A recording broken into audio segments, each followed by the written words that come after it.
Corona की लहर समाप्त होते ही सीए को हम जमीन पर उतारेंगे और हमारे भाइयों को नागरिकता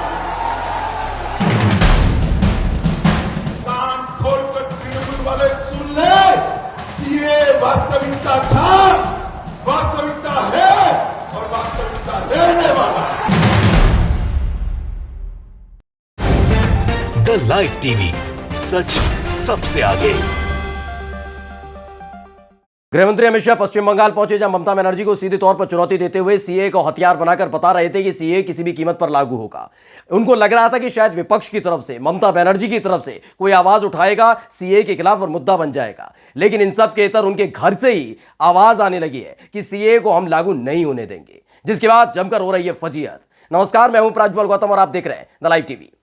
इसी तरह के मुद्दों को लगातार हवा में उछालकर, विपक्ष को बरगलाकर मुद्दा बनाने का काम भारतीय जनता पार्टी करती रही है और इसी पर गुमराह करके लगातार यह बताने की कोशिश करती रही है कि राष्ट्र विरोधी है सभी विपक्षी पार्टियां और वो राष्ट्र भक्त पार्टी है।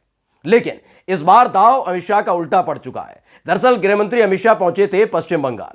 वहां पर जाकर उन्होंने एक बार फिर से वही राग अलापा था सीए एनआरसी का। उन्होंने कहा कि सीए किसी भी कीमत पर लागू होगा, बस कोरोना का ये थोड़ा सा दौर और रह गया है, इसे और खत्म होने दीजिए, उसके बाद जमीन पर उतरेगा सीए और उसके बाद तमाम लोगों को नागरिकता दी जाएगी और जिन पर कागज नहीं होंगे उनकी नागरिकता छीन भी ली जाएगी। पहले बयान सुन लीजिए और उसके बाद आपको दिखाते हैं कहां झटका लग गया भाजपा को और कैसे तिलमिला उठे हैं तमाम भाजपा के नेता। सुनिए। स्पष्टता कर कल जाता हूं, तृणमूल कांग्रेस सीए के बारे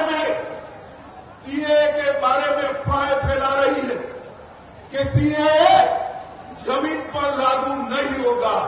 मैं आज कहकर जाता हूं, कोरोना की लहर समाप्त होते ही सीए को हम जमीन पर उतारेंगे और हमारे भाइयों को नागरिकता देंगे। ममता दीदी, आप तो यही चाहती हो कि घुसपैठ चलती रहे और बंगाल से जो शरणार्थी आए हैं उनको नागरिकता न मिले, मगर कान खोलकर तृणमूल वाले सुन ले। सीए वास्तविकता था, वास्तविकता है और वास्तविकता रहने वाला है। इसमें आप कुछ नहीं बदल सकते। तो ये तो गृहमंत्री अमित शाह का बयान था जो पश्चिम बंगाल में दे रहे थे, चीख चीख कर चुनौती दे रहे थे ममता बनर्जी को। लगा कि ममता बनर्जी इस पर बौखला जाएंगी और पहली फुर्सत में बयान जारी कर देंगी भाजपा के खिलाफ, सीए के खिलाफ, और इसी को मुद्दा बताकर यह बताया जाएगा कि देखिए कितनी राष्ट्र विरोधी पार्टी हो चुकी है तृणमूल कांग्रेस। तमाम कांग्रेस की पार्टी के, सपा के, बसपा के तमाम लोग बोलेंगे और इसी आधार पर भाजपा एक बार फिर से एक मजबूती के साथ खड़े होने की कोशिश पश्चिम बंगाल में कर रही थी। लेकिन पश्चिम बंगाल से कई किलोमीटर दूर यानी बिहार के अंदर से आवाज उठी है। बिहार में आपको बता दें नीतीश कुमार की सरकार है, जनता दल यूनाइटेड और बीजेपी की गठबंधन वाली यानी एनडीए की सरकार है। और इन सब के बीच, एनडीए की सरकार के बीच में जो सहयोगी हैं जनता दल यूनाइटेड के, उन्होंने साफ तौर पर कह दिया है कि जो आवाज पश्चिम बंगाल में चीख चीख कर लगा रहे थे गृहमंत्री अमित शाह, उससे हम सहमत नहीं है। सीए किसी भी कीमत पर बिहार में लागू होने नहीं देंगे। दरअसल खबर छपी है, एबीपी ने खबर छापी और लिखा है, बंगाल में अमित शाह के बयान के बाद बिहार में एनडीए में तकरार, बीजेपी और जनता दल यूनाइटेड ने यह क्या कह दिया। और इसके आधार पर जो खबर लिखी है वो बताते हैं। दरअसल इसमें लिखा है कि गृहमंत्री अमित शाह ने बीते गुरुवार को पश्चिम बंगाल के सिलीगुड़ी में एक जनसभा को संबोधित करते हुए कहा कि पश्चिम बंगाल की मुख्यमंत्री ममता बनर्जी भले ही कह रही हो कि सीए सब पर लागू नहीं होगा, लेकिन यह केंद्र सरकार के एजेंडे में है, इसे हर हाल में लागू किया जाएगा। उन्होंने कहा कि कोरोना वायरस संक्रमण खत्म होने के बाद इस पर काम शुरू कर दिया जाएगा और इसको लेकर बिहार में बीजेपी और जनता दल यूनाइटेड आमने सामने है। यानी कि पूरी सोची समझी रणनीति के तहत बयान दिया गया था। यह बयान कहीं पर भी दिया जा सकता था, दिल्ली में बोल सकते थे, लेकिन वो चुनौती दे रहे थे। उनको लग रहा था कि कहीं ना कहीं से, किसी ना किसी तरीके से वो बरगला देंगे विपक्ष को। तृणमूल कांग्रेस की ममता बनर्जी ने सबसे गहरा जख्म भाजपा को दिया है। गृहमंत्री अमित शाह हो, प्रधानमंत्री नरेंद्र मोदी हो, ये तमाम दिग्गज पहुंचे थे, आपको याद होगा जब पश्चिम बंगाल के चुनाव चल रहे थे। पूरा माहौल मीडिया की तरफ से भी बनाया जा रहा था, ये बताने की कोशिश की जा रही थी, भाई देखिए किसी भी कीमत में पश्चिम बंगाल में सरकार बनने जा रही है।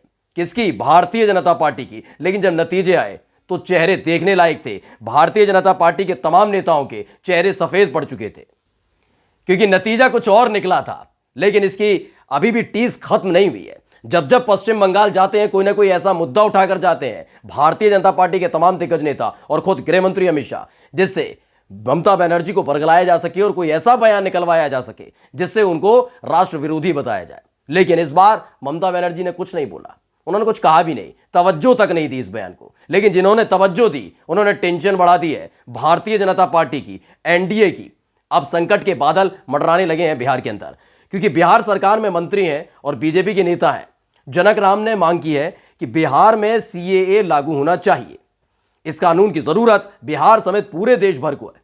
केंद्र सरकार जब इसको लागू करे तो बिहार में इसको लागू करना चाहिए। और यह भी कहा साथ में, उम्मीद है जनता दल यूनाइटेड इस मुद्दे पर हमारा समर्थन करेगी। और कहा, मैं बिहार सरकार में मंत्री हूं, उस हैसियत से कह रहा हूं बिहार में लागू कराने की कोशिश की जाएगी। इससे विदेशियों के अवैध घुसपैठ पर लगाम लगेगी। उनको भी लगा कि भाई गृह मंत्री अमित शाह ने कहा है संबंध अच्छे चल रहे हैं। भाजपा का दरअसल क्या है, जहां 2 सीटें हैं वहां भी वो बड़ा भाई बनने की कोशिश करती है। यानी कि जो बयान उसने दे दिया, जो उनके नेताओं ने कह दिया, उसे पत्थर की लकीर मान लेना चाहिए, वरना वो सरकार गिरा भी सकते हैं, कोई फर्क नहीं पड़ता। इस तरह की गतिविधियों को लगातार अंजाम इस देश में दिया जाता रहा है। लेकिन इस बार नीतीश कुमार की जो जनता दल यूनाइटेड है उसे साफ कर दिया है, कुछ भी हो जाए सीए बिहार में लागू तो नहीं होगा। और यहीं से फजियत शुरू हुई है। दरअसल बिहार सरकार में मंत्री हैं और जनता दल यूनाइटेड के नेता है संजय झा, जिन्होंने कहा कि बिहार में सीए लागू नहीं होगा। इस पर जनता दल यूनाइटेड का स्टैंड क्लियर है, हमारे रुख में कोई बदलाव नहीं होगा, इस कानून की बिहार में कोई जरूरत नहीं है। यह डंके की चोट पर संजय झा ने कह दिया है, जो जनता दल यूनाइटेड के नेता तो हैं ही, बिहार सरकार में मंत्री भी हैं। एक वो बिहार सरकार के मंत्री जो भाजपा के कोटे से बने हैं, वो कहते हैं कि मंत्री होने की हैसियत से मैं कह रहा हूं कि बिहार में इसकी जरूरत है और जनता दल यूनाइटेड इसका साथ देगी। लेकिन पहली ही फुर्सत में जनता दल यूनाइटेड की तरफ से आ गया रिस्पॉन्स, प्रतिक्रिया दे दी गई कि बिहार को इसकी जरूरत नहीं है और हम इसका विरोध करते हैं। आपको बता दें कि शुक्रवार को ही मुख्यमंत्री नीतीश कुमार ने इसको लेकर बयान दिया था। खबर छपी है कि हमारा ध्यान इस बात पर है कि कोरोना से जनता को कैसे बचाया जाए। कोरोना के मामले बढ़ रहे हैं और सीए कानून कैसा रहेगा उसको पढ़ेंगे, तब इस पर विचार करेंगे। बिना पढ़े देखे कोई पॉलिसी कैसे लागू हो जाएगी।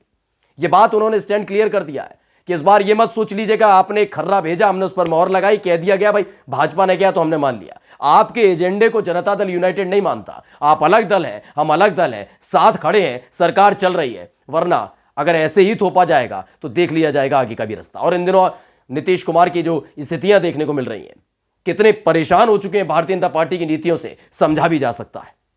जिस पार्टी से, जिस परिवार से दूरी भाजपा लगातार बना रही है, यानी लालू प्रसाद यादव के घर से, राष्ट्रीय जनता दल से, आरएलडी राष्ट्रीय जनता दल से, लेकिन इन सब के बावजूद जनता दल यूनाइटेड के जो चेहरे हैं, बड़े चेहरे, नीतीश कुमार सीधे इफ्तार पार्टी में पहुंच जाते हैं, गलबैयां करते हुए नजर आते हैं। यह बताने के लिए काफी है कि बिहार में वाकई बहुत ज्यादा राजनीतिक तौर पर उथल पुथल चल रही है। और इन सब के बीच जो सीए का मुद्दा उठा दिया गया भाजपा की तरफ से, जो बात पश्चिम बंगाल में वो बोल रहे थे, उसका तुर्रा जैसे ही छेड़ा गया बिहार के अंदर, बिहार के मंत्री की तरफ से पहली फुर्सत में जवाब भी उसी लिहाज से दिया गया है कि जरूरत बिहार में है नहीं सीए की। सीए को देखेंगे, पढ़ेंगे, दस्तावेज आएगा, पढ़ेंगे, कोई कमी होगी सही करवाएंगे। जो कह दिया जाएगा दिल्ली से, अब वो चलेगा नहीं कि आपने कहा, हमने दस्तखत कर दिए। सरकार अगर हमारी चल रही है तो उसमें आप भी मंत्री हैं, आपके कोटे के मंत्री हैं, आपकी भी लाज बची हुई है। जो देश के नक्शे पर आप दिखाते हैं कि भारतीय जनता पार्टी ने कितना विस्तार कर लिया, उसमें आप बिहार भी दिखाते हैं। और बिहार को अगर आप दिखाते हैं तो साथी होने के लिहाज से हमारा सम्मान करना भी सीखिए।